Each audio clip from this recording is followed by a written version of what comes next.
Chapter 1 After School. Bixby Alexander Tam stared into the refrigerator, trying to decide what to eat. He knew that the longer he took, the more energy he was wasting, and Bixby Alexander Tam did not like to waste energy. But he also didn't like to eat leftovers, or cheese that had to be sliced, or any of the yogurt flavors in the fridge. "Bat, close the refrigerator door," yelled his sister Janie from the kitchen table, where she sat cutting out pictures from a pile of old magazines. Janie, he was sure, had eaten all the lemon and vanilla yogurts, and she knew he only liked the creamy ones, not the fruit on the bottom kind. Bat was what almost everyone called Bixby Alexander Tam for a couple of reasons. First, because of the initials B, A, and T, spell Bat. But if there were maybe other reasons, Bat's sensitive hearing, for one. He didn't like loud sounds. What was so unusual about that? And if Janie's old earmuffs happened to make an outstanding muffling device, was it that funny if he liked to wear them? There was also the way he sometimes flapped his hands when he was nervous or excited or thinking about something interesting. Some of the kids at school seemed to think that was hilarious. And of course, bats have wings, which they flap.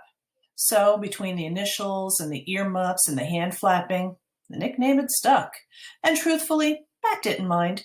Animals were his favorite thing. Better even than vanilla yogurt.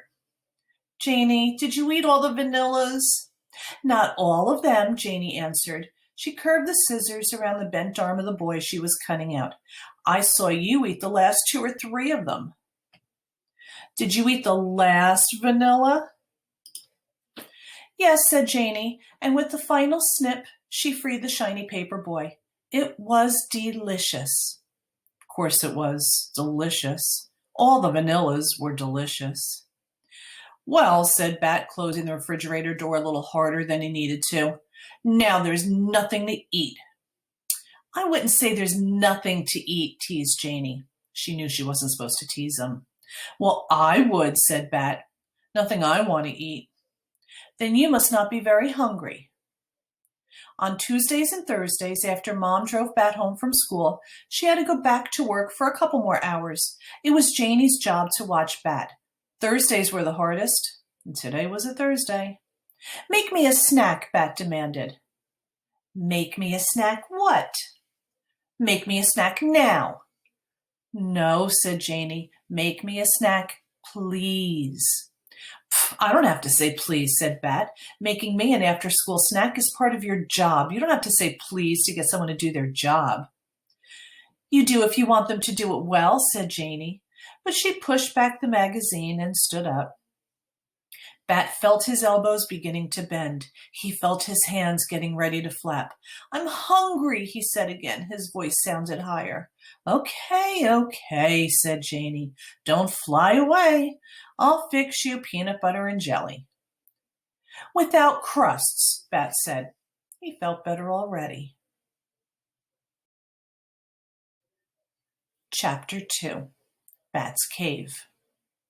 After finishing his snack, Bat went into his room. Bat's room was his favorite place in the whole world. In his room, Bat felt completely comfortable. Here, he knew where everything was. If something was in the wrong place, it was his own fault, because no one messed with his room but him. In the rest of their small house, Bat's mom and sister knew to put anything that needed to go to Bat's room in one of 3 baskets: his clean laundry basket, his book basket, and his miscellaneous stuff basket. Miscellaneous was a great word and one of Bat's favorites. It meant all the extra stuff, so the miscellaneous stuff basket could have been almost anything, except clean laundry and books in it.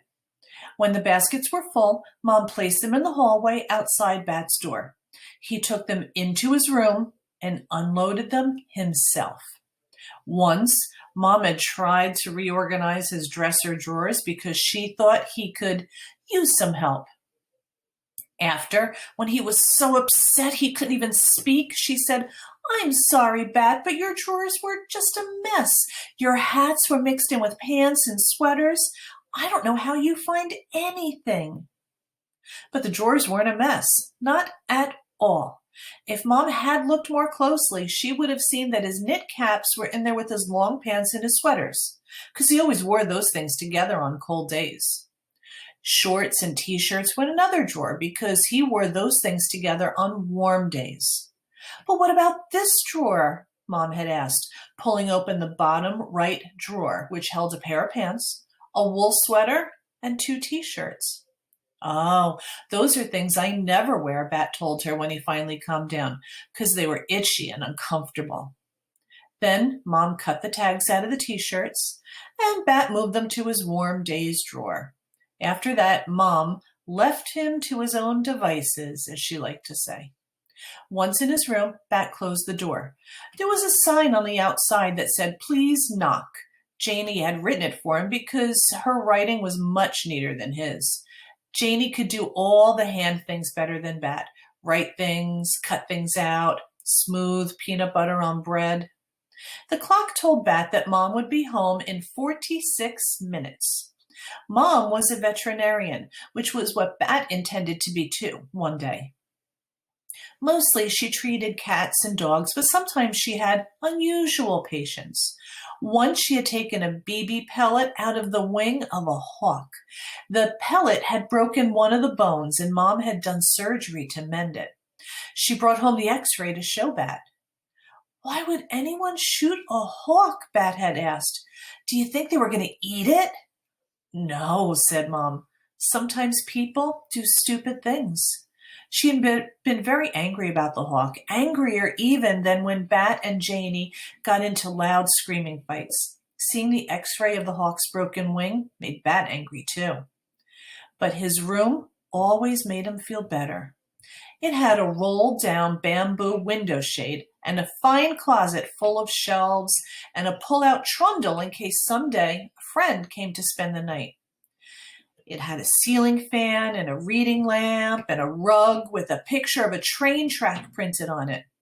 Bat felt like looking through his animal encyclopedia, which he often did after school. So he pulled it down from the bookshelf and dropped comfortably onto his beanbag. His stomach was full of sandwich, and Mr. Grayson hadn't assigned any homework. For this moment, at least, Bat felt perfectly content. Chapter 3. No vanilla yogurt. Mom was supposed to be home by 5 o'clock, but 5 o'clock came and Mom did not arrive. By 5:15, Bat wanted to call the police. "That's what we're supposed to do in case of emergency," he said to Janie. She was watching TV. "This isn't an emergency, Bat." "How do you know? It might be an emergency. You don't know for sure that it isn't an emergency." "Bat, call Mom's phone if you're so worried." Bat didn't want to call Mom's phone. What if she was driving and she answered when he called and then she crashed the car? "Well, I don't want to cause an emergency," he said. "If you had any friends to play with," Janie said, "you could hang out with them on Tuesdays and Thursdays instead of being a pain in my neck." Bat thought this was unfair and also mean, considering that he was so worried. But before he could say anything, he heard Mom's car turn into the driveway. A warm rush of relief flooded over him.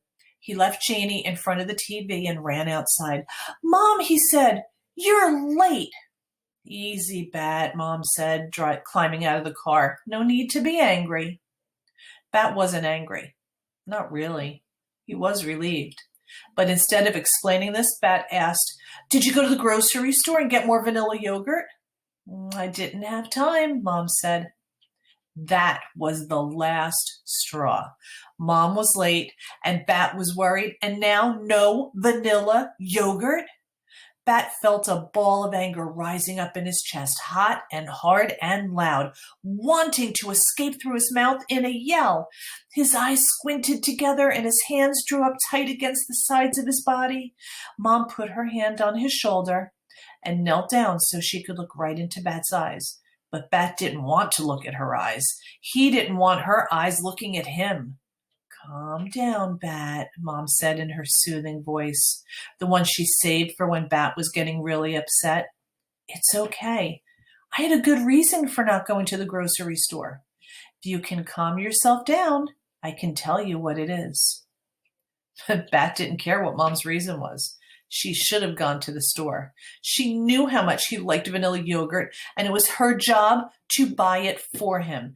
Bat didn't have any money or a car, and if Mom didn't buy him yogurt, there would be no yogurt.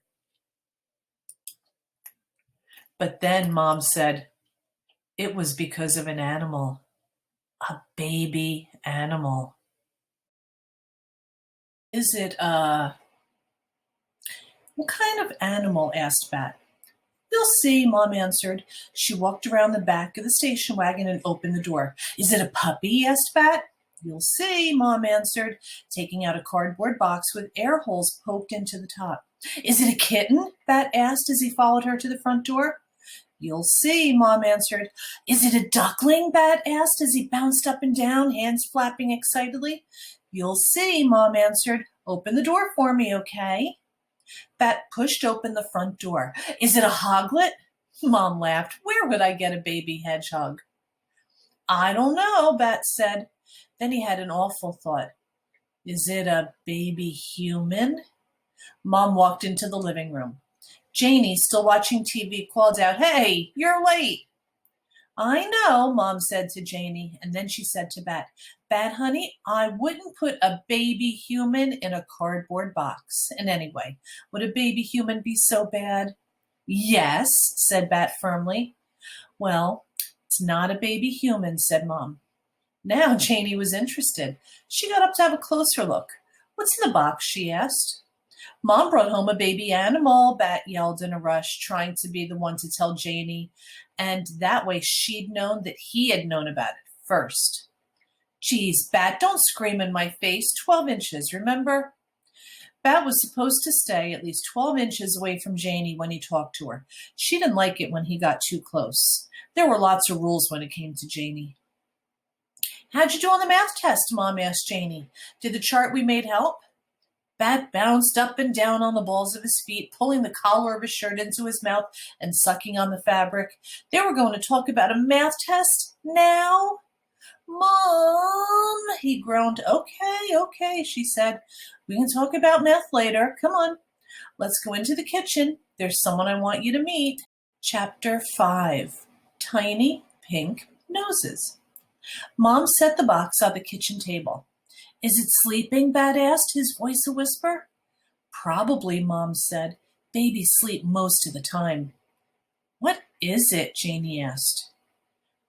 Bat, do you want to open the lid? Bat didn't answer. He was too excited. Very carefully, he lifted the lid of the box and peered inside. Janie stood behind him, breathing in his ear. You're breathing in my ear, Bat said. Janie ignored him. It's just a bunch of rags, she said. Mom walked around to the far side of the round table and reached into the box. She scooped up a pile of material and sat down. Look.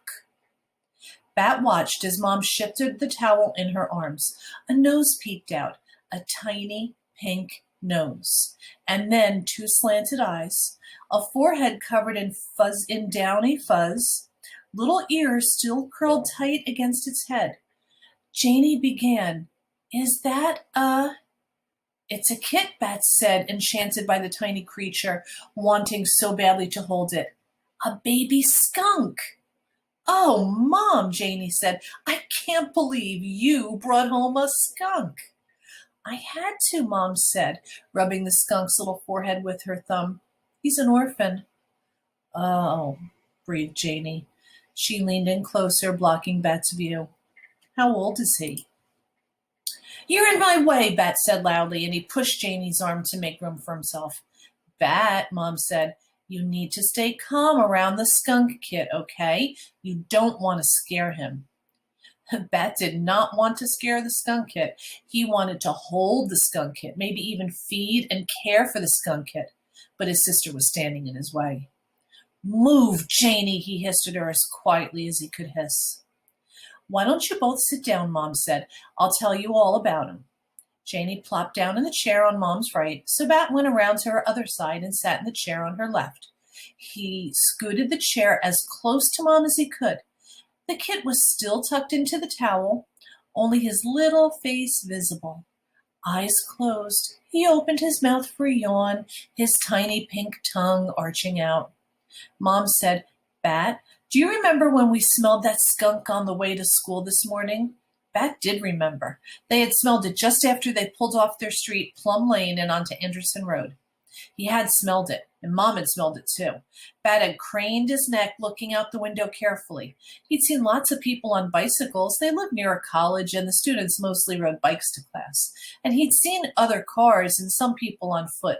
It was the beginning of spring, but it was still cold, so he had seen lots of hats and scarves. He'd seen an American flag on a flagpole in front of the post office. He'd seen a red bus. He'd seen a sign that read, "Welcome to Quince, a bike-friendly town." But he had not seen a skunk. Bat nodded. "I remember," he said. "Well, unfortunately, the skunk we smelled but didn't see was the mama skunk. A car hit her, and a couple of college students brought her to my office in the basket of a bike. She was there waiting for me after I dropped you off at school, injured and very pregnant." "Is she okay?" Janie asked. "I wish I could say she is," Mom answered.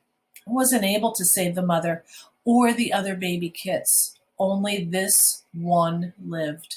I was able to check the mother for diseases, though, and luckily she wasn't sick, which is a good sign that the kit isn't sick either."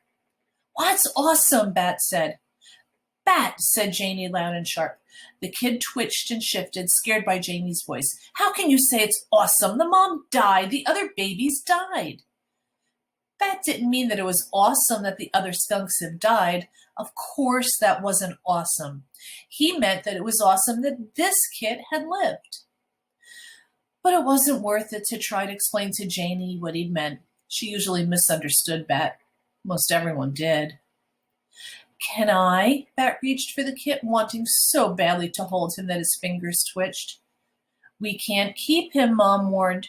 "There's a wild animal rescue center that we can give him to in about a month, but they're too busy to take him just yet. So we can help him get bigger and stronger before we hand him over to the experts. They'll raise him until he's ready to be released into the wild, when he's about 5 months old." Then she passed the tiny kit wrapped in towels into Bat's arms. The kit was so small that Bat couldn't even tell he was in the towel except for the tiny face that peeked out. He cradled the bundle in his arms. He felt his face stretch into a wide smile, so wide it made his cheeks sore.